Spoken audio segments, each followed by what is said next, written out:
আজকের এই ক্লাসে আমরা হ্যাভ হ্যাজের 3 ধরনের ব্যবহার শিখব। 3 ধরনের ব্যবহার শিখব যা খুবই খুবই খুবই most important for speaking.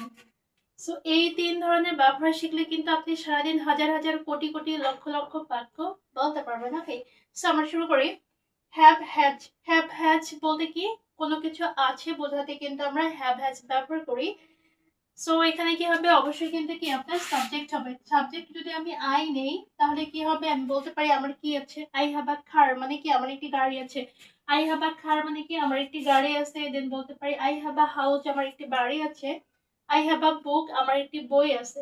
That's mean কোনো কিছু আছে বোঝাতে আমরা হ্যাভ হ্যাজ, এরপর আপনার যা আছে আপনি তাই বসায় দিবেন।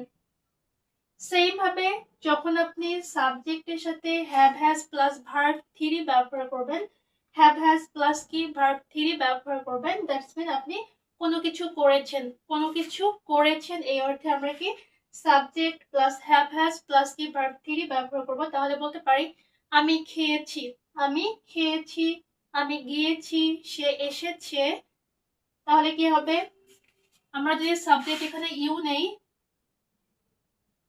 তাহলে কি হবে, ইউ এর সাথে আপনার হ্যাভ হবে। আর হচ্ছে subject third person singular number হলে কি আপনার হ্যাজ হবে। Subject third person singular number হলে হ্যাজ হবে, আর বাকি সবগুলোতে আপনার কি হ্যাভ হবে। তাহলে বলতে পারি you have gone. You have gone কি হবে, ইউ হ্যাভ গন কি হবে, তুমি গিয়েছো। ইউ হ্যাভ গন তুমি গিয়েছো। ইউ হ্যাভ কাম তুমি এসেছো।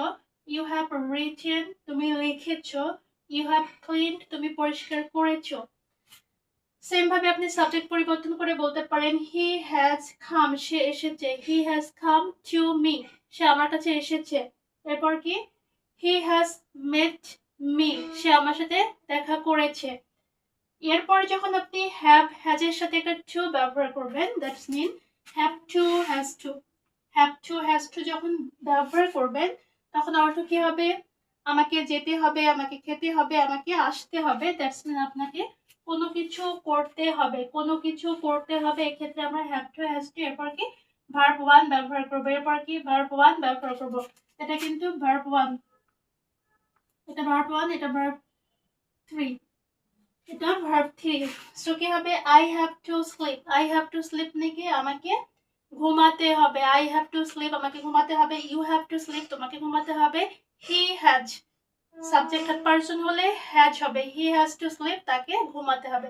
সো খুবই ইজি, খুবই সিম্পল, জাস্ট কি পড়তে হবে পড়তে হবে পড়তে হবে।